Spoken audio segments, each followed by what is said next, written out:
For this.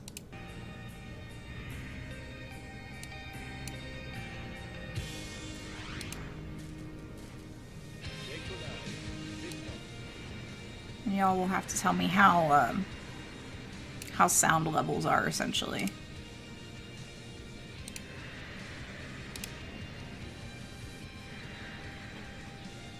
We're going to force it into the good quality.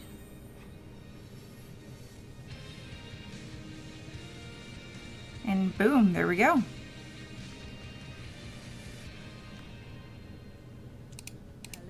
and welcome. We are coming to you live for a very special launch.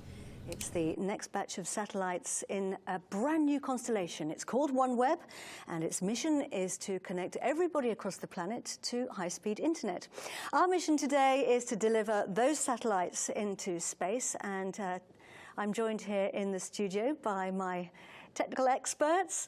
David Nemeth is the Senior Director of Systems Modelling at OneWeb, whose satellites we are launching. Thank you very much for joining us, David. Hi, Katie. Nice to be here. And Vincent Baudel is the Advanced Studies Director at Arianespace. And, of course, you're the company delivering the satellites for us. So yes. Thank you very much indeed. Thank you, Katie. For coming here with us. So we're going to be, these guys are going to be helping us to understand what's happening throughout the mission. Now, first of all, let's go over to the CEO of Arianespace, Stéphane Israël. Ladies and gentlemen, welcome to our second Arianespace launch of the year, the first one using a Soyuz launcher. Today, the StarSem and Arianespace team is back in Baikonur after 7 years far from this iconic cosmodrome. For today's mission, ST-27 Soyuz is all set to perform the second launch of the benefit of OneWeb, 1 year after the first deployment from French Guiana. Our medium-weight vehicle will lift off at 2:42 a.m. The mission will last 3 hours and 45 minutes with 9 separations to deliver the 34 OneWeb satellites on board. They will be separated at an altitude of approximately 450 kilometers into a low Earth orbit before raising on their own to their operational low Earth orbit at nearly 1,200 kilometers above the surface of the Earth. This mission marks the 50th Soyuz launch operated by Arianespace and StarSem with our Russian partners from both French Guiana and Baikonur. The first OneWeb launch from Russian cosmodromes paves the way for OneWeb global network to become a reality. 19 launches are yet to perform in 2020 and 2021 with Soyuz from 3 different spaceports: Kourou, Baikonur, and for the first time, Vostochny. I would like to express my gratitude to OneWeb for entrusting Arianespace and StarSem with the full deployment of their constellation's first generation. We are proud to be part of this journey and participate in the fulfillment of OneWeb's ultimate ambition, providing internet access for everyone, everywhere. We share the same philosophy, space for a better life on Earth. I would also like to congratulate OneWeb Satellites, a joint venture between OneWeb and Airbus Defence and Space, for designing, integrating and testing these state-of-the-art satellites. They will be the 7th to 14th OneWeb satellites, as well as the 144th to 167th Defence and Space satellites to be launched by Arianespace. Now, our 50th Soyuz is ready for liftoff, so enjoy the show. Absolutely. Lots of launches there from lots of locations, and today, of course, from Kazakhstan, so we're calling today's launch the Kazakhstan launch. OneWeb has offices in a number of different places, Virginia, I believe, and London notably. And the London office are hosting an event today, and all the folks there watching the show. So let's go over to Sue Nelson, who's over there. Over to you, Sue. yes, several hundred people here tonight, and quite a few of them, and you can see beside me, are wearing matching GNOC outfits, and that's because they're part of the team from GNOC, which stands for Global Network Operations Centre. And with me is Alan Hewitt, who's the Senior Manager of Network Operations. So what goes on here in London? So in the GNOC we have two core responsibilities. Firstly, we manage the ground assets, do fault detection and recovery, and secondly, we configure the supply plan that provides service to our customers. So, Alan, you know, people might be a little bit worried who's managing GNOC here in London at the moment, but that's because you do have a bit of a split support here. Yeah, absolutely. So we started at 7:30 this morning, and we handed over to our US team at 15:30. So the US team now firmly in control. So when will London be back in action? So tomorrow's the same as today. We'll be back in at 7:30. Nice and early, everyone. Oh, good. It's quite hard to hear in here. It's quite good. And I know you're next to Richard Reed, who's sort of known within GNOC as the man with the plan. Why is that? Oh, because I'm responsible for creating the contact plan. So I coordinate the production and the distribution of the contact plan, which is the scheduled communication between the ground infrastructure and the satellites. So how are you feeling at the moment about this launch? What's the atmosphere like today? We're excited. We've done this before, but there's nothing like days like today. And same for all of you? Very excited. Let's go. Well, in that case, let's see what your message is then. If you could say something to the people that are watching and also to the GNOC team in Virginia, what would your message be? Go! Back to you, Katie, in Paris. Well, that's good to hear from everybody there in the offices in London. Thanks very much indeed for that. So we'll be coming back to everybody in London throughout the first few parts of our programme today. So we were hearing there from the control centre. We're going to hear now from Adrian Steckel, the CEO of OneWeb, from the control centre in London. We launched 6 satellites in February of last year, and we've been flying those 6 satellites now for almost a year. So we've gotten performance out of them that was better than expected. We've also developed some software changes, and all of those experiences are in the 34 satellites that we are launching today out of Baikonur. And we are going to be on a monthly cadence, and we're going to get to be in service by the 4th quarter of next year. And really what this is all about is getting to scale. Scale of coverage, scale of economics, and this is what we're really focused on. We will be a global scaled company.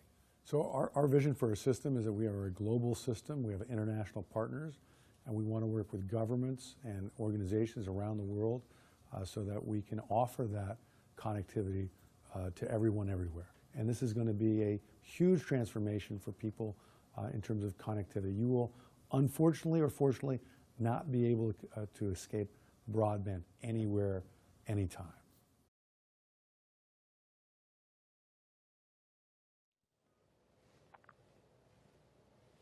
And the OneWeb spacecraft are actually being built, as we've heard, by OneWeb Satellites, and they've opened their brand new manufacturing plant, which is in Florida. And they're really revolutionizing things over there, because normally it takes anything between a year to maybe 3 years to build a satellite, depending on the size of it, and they're going to be able to do it 2 in a day. So let's go over now to the CEO of OneWeb Satellites, Tony Gingis.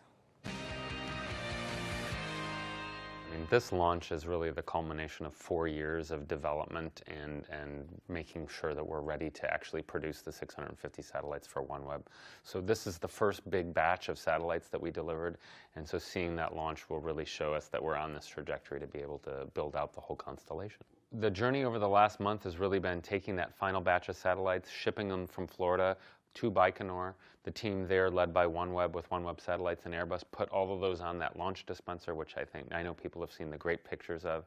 And here we are today on launch day, ready to see those 34 go up into space. So it's really getting them into operation, which is the most important thing for OneWeb and for the collective team.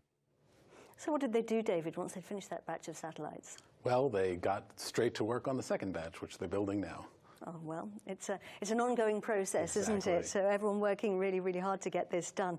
No stopping. So it's going to take us, Vincent, about 4 hours to deliver all of our satellites. Remember, we've got 34 of them to drop off in space at various different locations. Quite a lot of things are actually going to be happening during that time. So, Vincent, why don't you talk us through what's actually going to be happening? So the mission tonight will start with 4 booster phases, so duration approximately equal to 2 minutes. After the separation, the second stage of the launch vehicle, so the central core, will take the reins during less than 3 minutes. And a few seconds before the core stage, the separation of the core stage, the third stage will be ignited.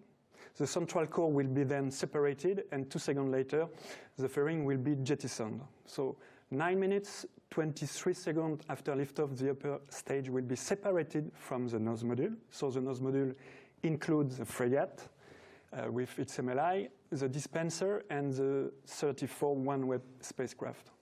The frigate main engine mission will start with the first ignition of the main engine during more than 4 minutes to reach the intermediate transfer orbit, followed by a ballistic phase lasting 51 minutes, and after that, a second burn to circularize and reach the injection orbit.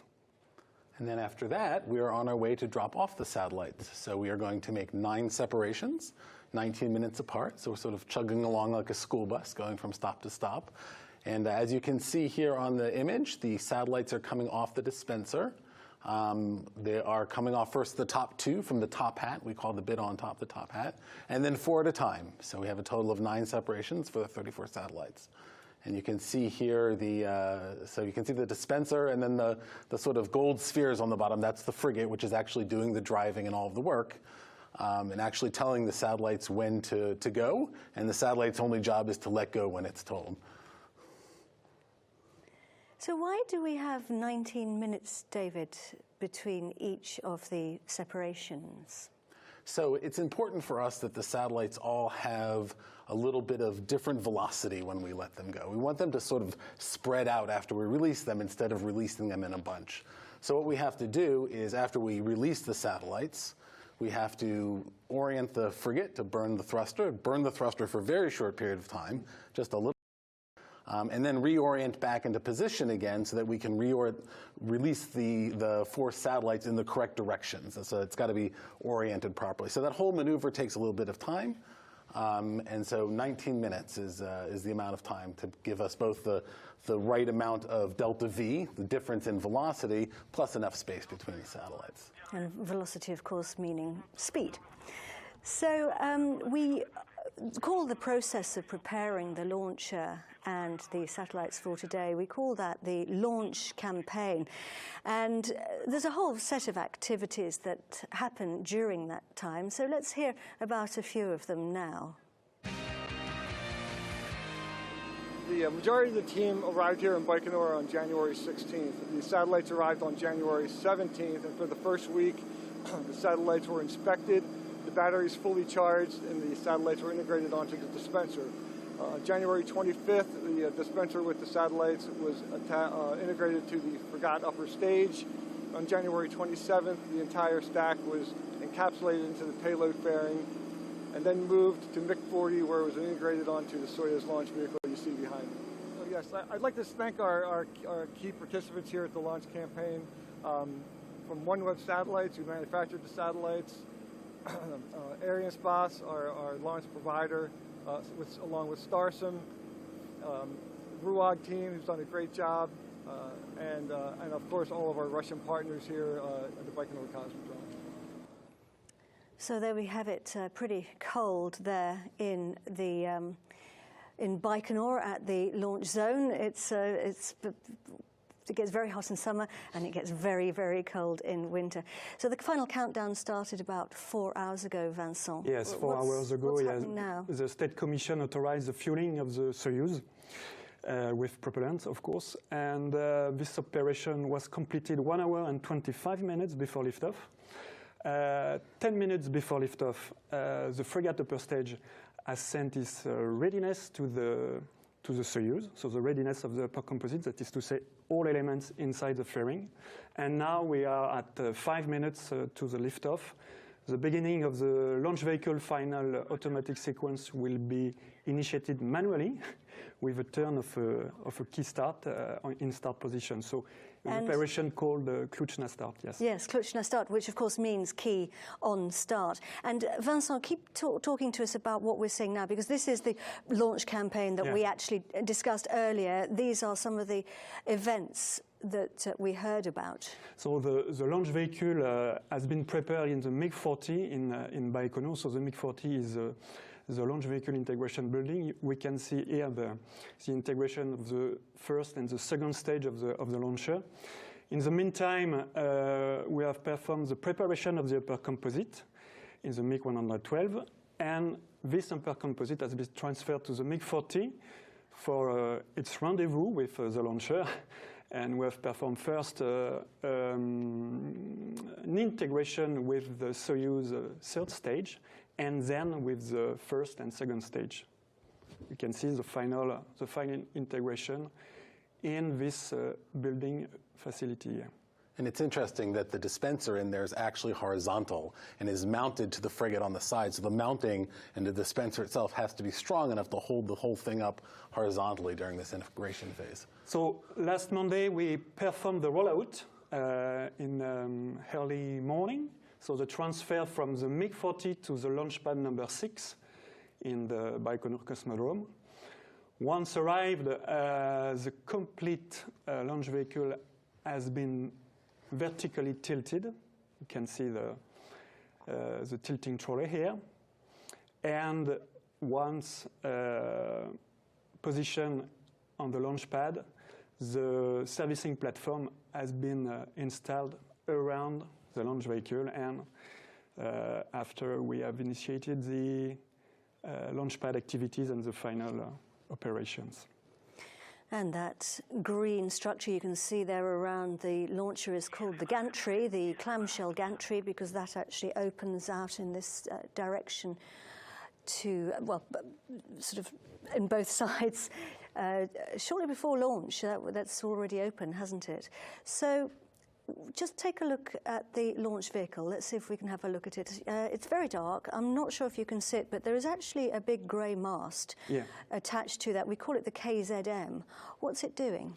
Yes, well, it includes, in fact, the umbilical links. These links are specific electrical links which ensure communications between the ground and the launch vehicle upper part. So these connectors are separated 2 minutes and 25 seconds before liftoff and dropped into a basket. So we cannot see this operation because it happens behind the launcher on the screen. Yeah.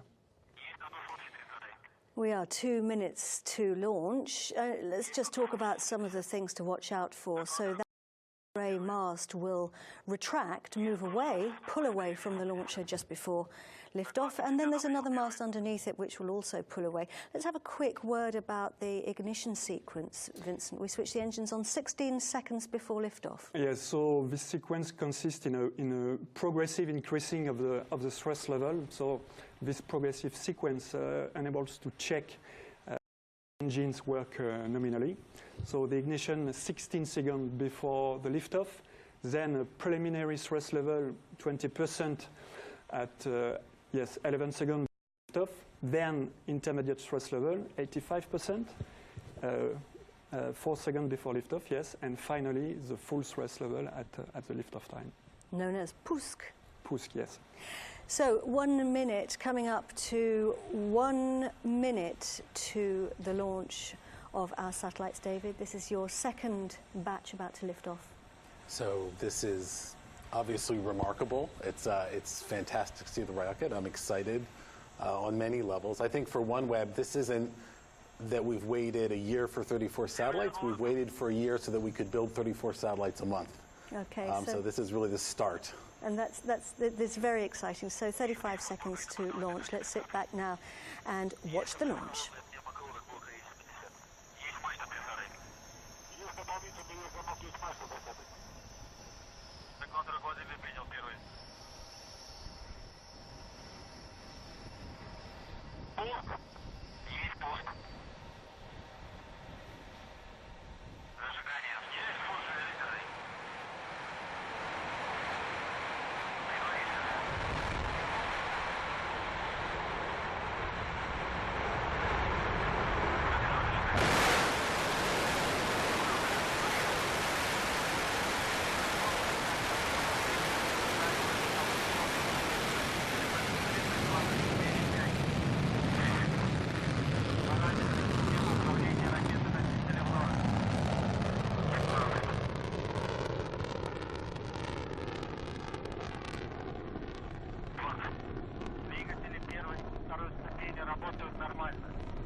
Параметры конструкции ракеты-носителя в норме.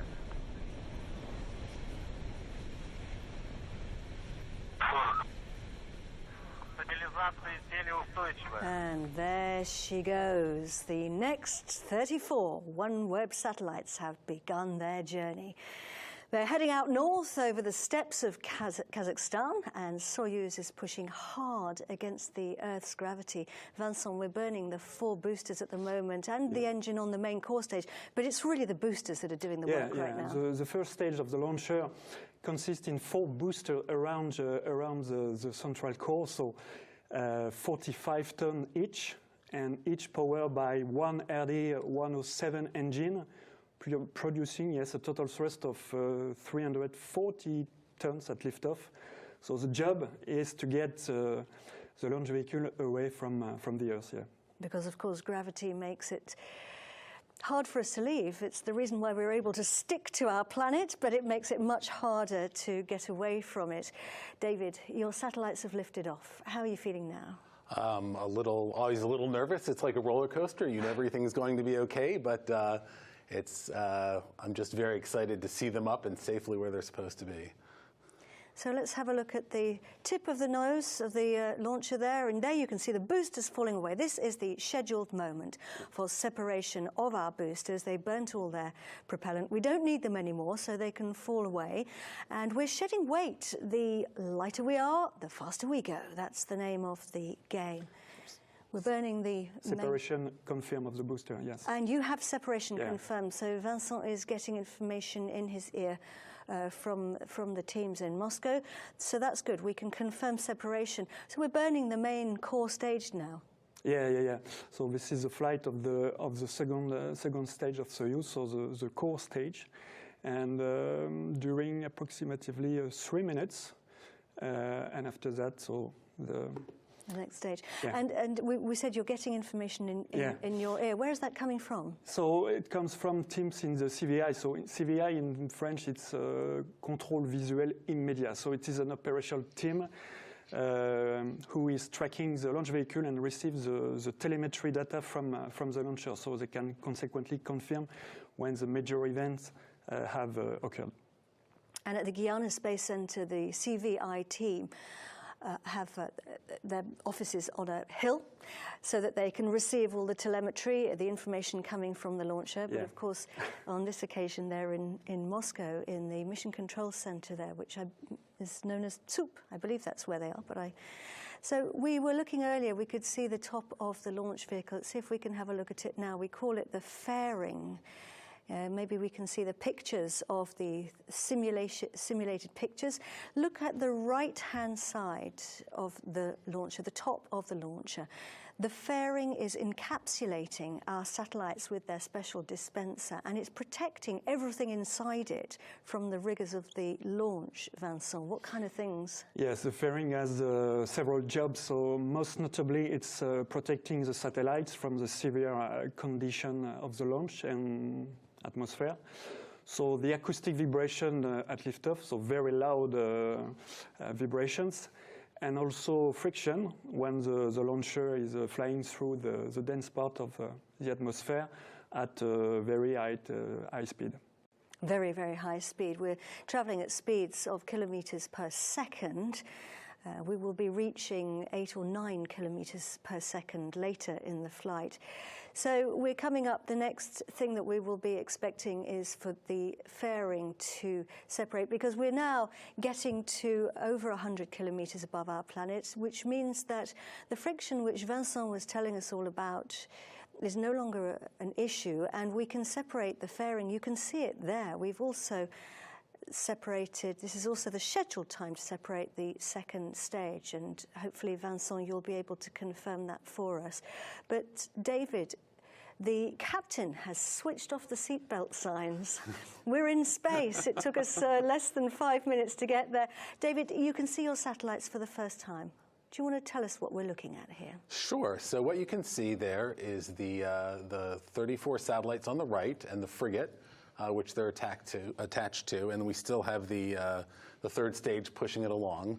But the 32 satellites are all held onto there, and we're going to release them, as you saw earlier, from the top. So first the top two from the top hat, and then the rows going down there. There's sort of this trapezoidal shape, this sort of truncated triangle shape, so that they fit neatly on the dispenser, so that we could build the satellite with the maximum possible volume and still fit efficiently a large number of satellites under the fairing for this rocket. So when you say they're a trapezoidal shape, could you say they look like a pyramid with the top cut off? Yes, absolutely. Or as I was growing up, it was like a slice of pizza that my brother got to first and took 3 bites out of the end. Very unlucky. What's the separation order? So we are going to start with the top two. And then we're going to work away from the top down to the bottom. So the top two, and then 4 on the first ring, and then the last 4 on the first ring, and sort of interspersed. So you get 4 coming out in right angles to each other in 4 opposite directions. And how do they actually separate? So the separation is done using a very tried and true technique called explosive bolts. And these are actual bolts, like a bolt that you thread onto something, and they are actually installed at our factory. And they have a little pyrotechnic in there, and there's a signal that will be sent from the frigate at the right time to explode the bolt, and suddenly there's nothing holding the satellite in anymore, and there's little springs that push the satellite very gently out.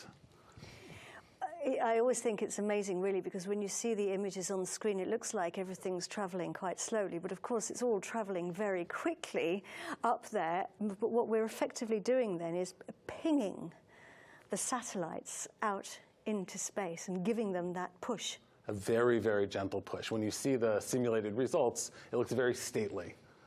It's a very calm process. And David, can you just talk us through the parts of the satellite? Sure. If we could pull up the picture of a OneWeb satellite. So this is a picture of one of the OneWeb satellites after it's been deployed. So when it's in the dispenser, the antennas are folded up, and the solar panels, the wings there, are folded up as well. When it comes out, everything is going to deploy. And you can see all of the important parts that make the satellite work. So you've got the solar panels on the outside, which generate the power. You've got on the bottom this sort of deck of cards fanned out look. Those are the user antennas. Those talk to the user terminals on the ground. And then the 2 sort of round TV dishes on the top there that look sort of to me like butterfly antenna, I can't get that image out of my mind, are what attached to the gateway. So, and there's electronics in there to boost the signals through from one antenna to the other. So it's a very, I don't want to say a simple design, obviously a lot went into it, but there's a certain economy of design that went into these satellites to get them so small. Vincent, have we had any information yet? Yes, we have some confirmation. So we confirm that the Soyuz works nominally. So we are now in the 3rd stage flight, and everything is nominal. So when we say everything is nominal, of course, that means that everything's going according to plan. Yes. Which is great. So we're coming up on the next stage, or the next scheduled stage, which is the 3rd stage separation. And I just want to, you may have noticed when you saw the launch vehicle on the ground, there's actually a sort of a lattice section, an open section between the 2nd and 3rd stages. We call that a hot stage technique, because when it separated the 2nd stage, it actually switched the 3rd stage on first before it separated the 2nd stage. But this is now the scheduled moment to separate the 3rd stage. So we are shedding weight again at the third stage, shutting its engine down. That's what it looks like up there.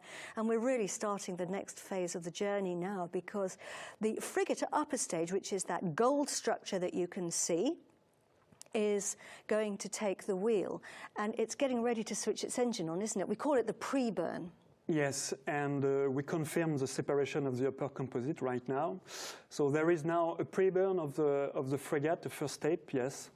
During 55 seconds, it's given a quick burst of acceleration to push the fluids back in the tanks. So like when you accelerate in the car, in fact, you get pinned back against the seat. So after that, we have the ignition of the main engine, and during 4 minutes, and this first ignition, yes, is performed to inject the nose module into an intermediate transfer orbit, which is an elliptical orbit. So let's just talk everybody through that for a second. So we have at the moment, we're going to be going on an elliptical orbit, which is oh, you'll have to excuse my bionic hand, by the way. Why don't I try this one, Katie? Yes, you start off here, and you launch up, and then you need a kick to get you into elliptical orbit that will go around like this, take us halfway around the world, and then we get to the top here, we have another burn that will make this elliptical orbit into a circular orbit. Yeah. So that's the reason why we are switching our engine on Exactly, right now, yes. to get us into that orbit. So 11 minutes and 14 seconds into our flight. David, we drop off your satellites at 450 kilometers above the Earth, but of course that's not their actual final destination. They're going to have to travel further. We will be seeing that later, and we will be talking about that later. They're going to be traveling on their own for about 750 to 700, no. They'll be traveling to 1,200. 1,200, so they'll have to travel 750. Yes, further than last time. Yes. So let's see how our satellites are going to get there and what they're going to do when they actually get to their final destination in space. The following animation shows components of the OneWeb system design. Unlike geostationary satellites that operate at an altitude of 36,000 kilometers, the OneWeb system operates at 1,200 kilometers, resulting in significantly lower latency and better system performance. Our system will provide full global coverage, which is shown here. The gateways are shown here in red.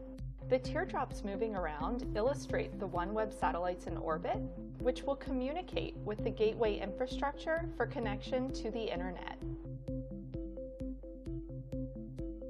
End users will connect to the satellites via OneWeb user terminals. As satellites pass over users, the terminals, represented here by a white dot, will hand off connections between beams and then to the next approaching satellite. The resulting connection and connectivity will provide high-speed access, as shown in the download simulation here.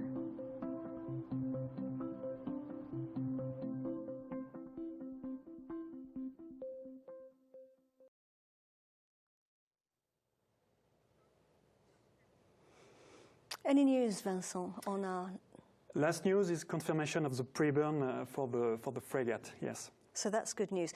So, David, it does seem that there's an awful lot more to your system than simply satellites. That's right, and we've been doing a lot more in this last year, besides building up these satellites and building up the satellite factory. In fact, if you show the image on the screen, we have... Do we get the image? Maybe, maybe not. I was going to show an image of one of our ground stations. Ah, there it is. So we have an image of our ground stations here. This is one in Florida. We have over 40 around the world, and we are in the process of building these out. So in addition to all of the high tech and space and whatnot, we have some concrete and water lines that we need to deal with. And these are actually all pointing straight up because they're not being used. That's known as the bird bath configuration in the satellite dish world. But when they're actually used, you will see them nodding back and forth as they track the satellites flying overhead.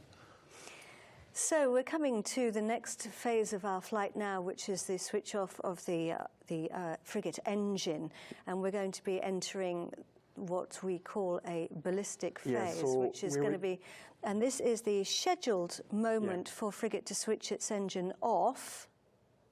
That's what it looks like. The frigate is the gold structure, and the dispenser or adapter, as we sometimes call it, is what we were looking at there. So we've entered the next phase, Vincent, which is called the ballistic phase, which, am I right in saying it means no power? Yes, this is a phase without propulsion. So we are traveling high enough and fast enough to cruise without the engine. So during this phase, we optimize the orientation of the launch vehicle in order to ensure the best condition for the frigate, but as well for the satellites. And the duration of this ballistic phase is quite long. It's 51 minutes. And we confirm that the first ignition was completely nominal, yes. That's great news. Thank you very much indeed. Well, I can imagine that the folks in London are very happy. They watched that launch. It was a very beautiful launch. So let's go back over to Sue Nelson now in London and get some reactions. Over to you, Sue. Thank you. Everyone here in London is delighted with the progress so far. And when you think of OneWeb, you automatically think of connectivity. And I'm joined by Ben Griffin, who is the lead on the commercial aviation team. So how do airlines benefit from OneWeb satellites? Well, there's lots of ways that airlines benefit if we think about the passengers themselves and the proliferation of connectivity with devices. Airlines are kind of struggling to meet the demand of more and more passengers who want to be connected throughout their journey. So providing greater capacity, greater bandwidth, greater coverage is certainly going to help meet the needs of airlines and their passengers.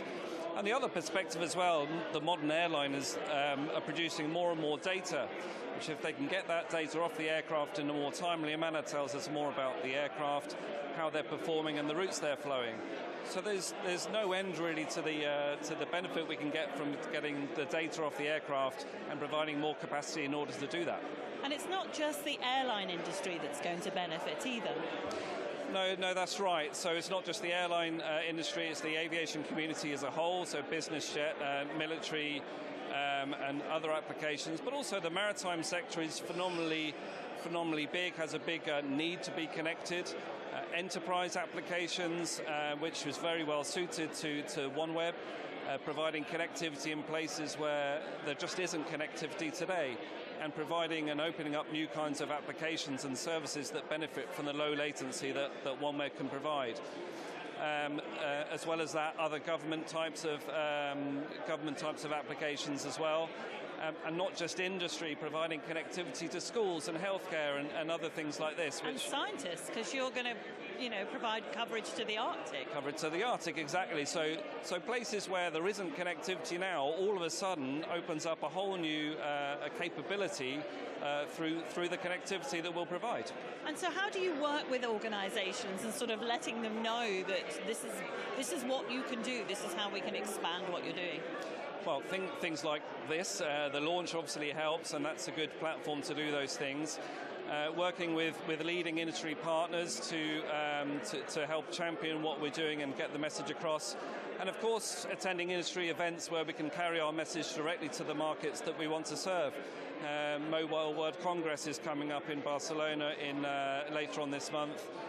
Aircraft Interiors in late March, early April, and the Satellite 2020 in DC in March as well. So all these key things where we can get our messages across to industry and making the use of events like this to get our message across, yeah. Now, it's not, telecom satellites, most of them, we think of them in geostationary orbit, but OneWeb satellites are going to be in low Earth orbit. What are the advantages of being in low Earth orbit? If we start with the pure physics of it, the low Earth orbiting satellites, as the name suggests, are much closer to Earth. So we have a lot less distance to travel, which means the latency is less, which means the messages can and the data can flow much quicker between the satellites and their intended destination. That opens up a whole new load of applications, cloud applications, gaming, other time-sensitive things. I mentioned healthcare before, for example. There's a lot more coverage we can provide across the globe, so we can do the entire globe now without any holes, which simply isn't possible with geostationary satellites. And actually, we benefit from the ability of replenishing the satellite, the spacecraft assets more frequently as well. So there's all sorts of different things where LEO low Earth orbit is highly advantageous compared to geostationary. And you're making some differences on the ground too, not just in space. No, that's right. Yeah. So because we're new and we have the luxury of a whiteboard, effectively a blank whiteboard, we can build the new systems, the new billing systems, operational systems to make sure that we can cater for and adjust to the market as it develops. So we're not restricted by old things like that. Equally, embrace technology on the ground much more readily and make sure we can pivot and adapt to the way the terrestrial world is going, which is moving at such a pace. It's a good thing to be able to keep up. Well, thank you very much indeed, Ben Griffin. Back to you, Katie, in Paris. Thanks very much indeed, Sue. We're going to take a break now in our programme for about 40 minutes or so, and we'll come back to you at 10:41 UK time, 10:41 London. That's 11:41 here in Paris, and in Baikonur that's 3:41 in the morning. We'll see you then.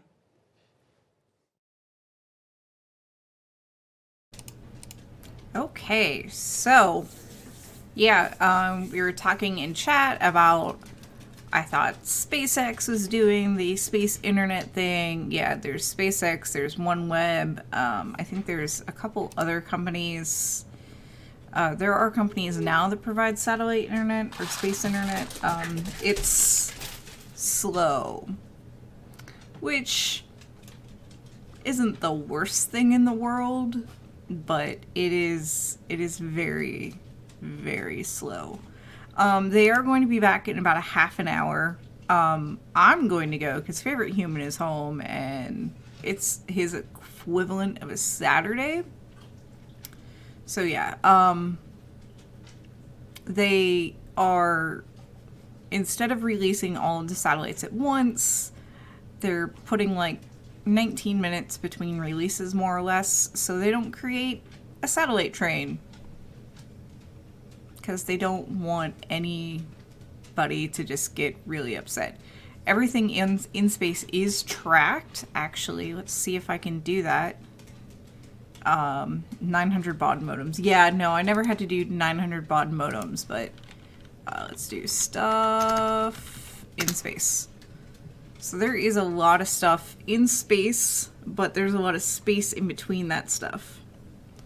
So the stuff that's going up right now is not going to be in this. There is, you know, that problem of having junk in space. Like the gray dots, if you can see these, the gray dots are debris. I forget what the blue dots are. The red dots are generally satellites, but the gray dots are definitely debris. Oh, that's a rocket body. That's a rocket body. So yeah, there's a lot of stuff. It does look kind of crowded, but there's not really a good scale on here. So here is, let me find something. Here's the end of Florida, right? So yeah, there's a lot of space between this stuff. There are near collisions, a lot of stuff, and collisions can generally be avoided. Even last week, when everybody was like, oh, there's going to be two defunct things colliding over, you know, Pittsburgh. They didn't collide. It was a non-news event. Space is big. Yes, we're putting more stuff in there. We're also getting better about taking it out. So things like rocket boosters that have like reusable rocket boosters are actually kind of useful. A, they can be used again. B, they're not staying up in orbit for ages. And yeah, there are people and companies working on getting stuff to Object B. This hasn't been identified yet. That's always fun. Object W. It might be a Starlink train.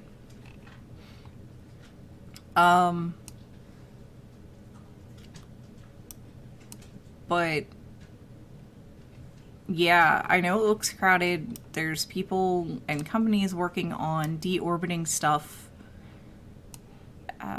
either deorbiting quickly after end of life, using the last bit of fuel in satellites to have them go down instead of into a graveyard orbit, or just, let's attach things and tow them, to come down. So it's hard to see the graveyard orbit, but this, you see, let me line this up better.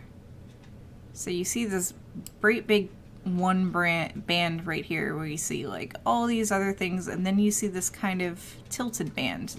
This tilted band is generally considered a graveyard orbit, and that's where things just go at the end of the life. So instead of, because these things are so far away, having them come in and disintegrate in the atmosphere isn't feasible. But for the things that are much, much, much closer, like having, let's see, there's a blue one. No, where's a red one? So having these, yeah, like here's the Starlink. So having these come in and purposely disintegrate in the atmosphere at the end of their life gets them out faster instead of just floating around forever. Literally floating around forever. So, but yeah, this is stuff in .space. It is kind of neat to just look at. I don't think I can just get it to refresh.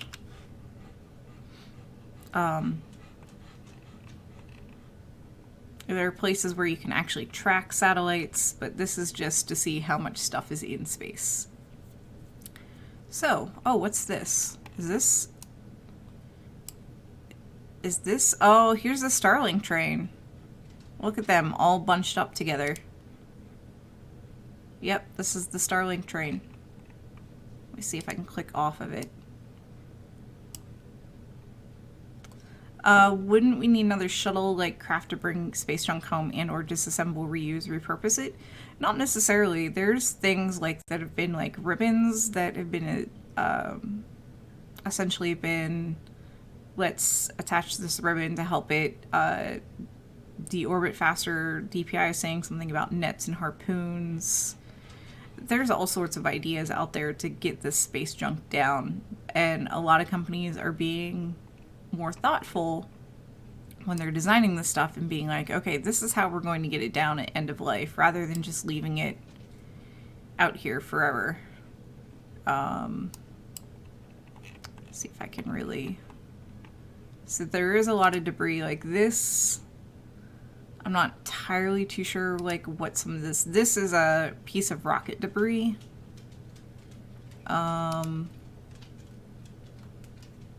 Some of these things that are in low Earth orbit that are just here that are debris, some of these are from rockets. They're not necessarily from whatever. We still don't know what Object B is. That's kind of disturbing. That's kind of disturbing. So, yeah, some of these are just from rockets. Some of these are, payloads. That's a rocket body. Yellow is unidentified, which it happens. It happens. These were, find all objects from this launch. So these were probably a multi-satellite, this was a Chinese launch, I think. KZ, I think that's a Chinese rocket. So these were just multiple objects from a Chinese launch that just haven't been identified as like what exactly they are. So yeah. Could we bring back Spitzer? I don't think so. I don't know where Spitzer is.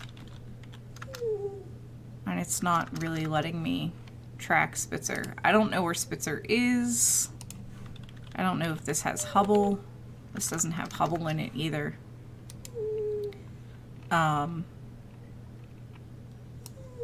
Yeah. Like, just show Starlinks? Yeah. So we'll do Starlink. Groups. Oh wait, yeah, no, they have a group just for SpaceX. So let me get rid of this and do SpaceX. So this is all the SpaceX stuff. It's not just the Starlinks. Here's like rocket bodies. But if we zoom in, like, oh, no, this isn't showing all of Starlink. This is just showing the rocket bodies. But this is probably the best way I can show Starlink, is just by this. So here's a Starlink train. These were probably a bunch of satellites released on the same launch. Yeah. So, but those are all the Starlink right now. Here's still kind of a partial train. It hasn't split up yet. But some of them have kind of split up. But yeah, there's still definitely a Starlink train. It looks like, depending on where you are, you might actually be able to photograph that one. So, yeah. Yeah. So, audio clipping? Maybe? I don't know. Audio went robot. Oh, that's no good.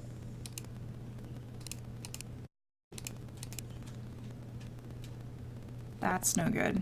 I don't know what the audio is doing. So, let me switch back to the other thing. So 10:43. Yeah, that's still a while from now.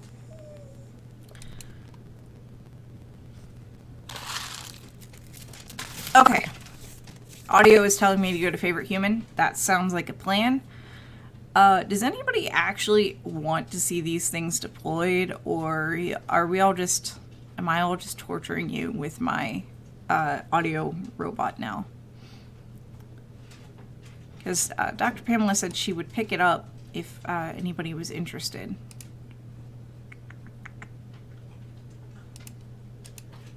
Oh, audio robot's gone. Okay, I'm just gonna blame that one site.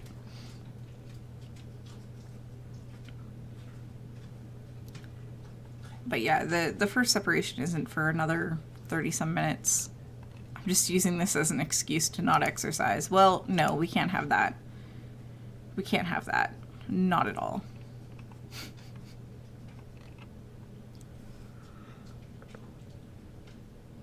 Ooh.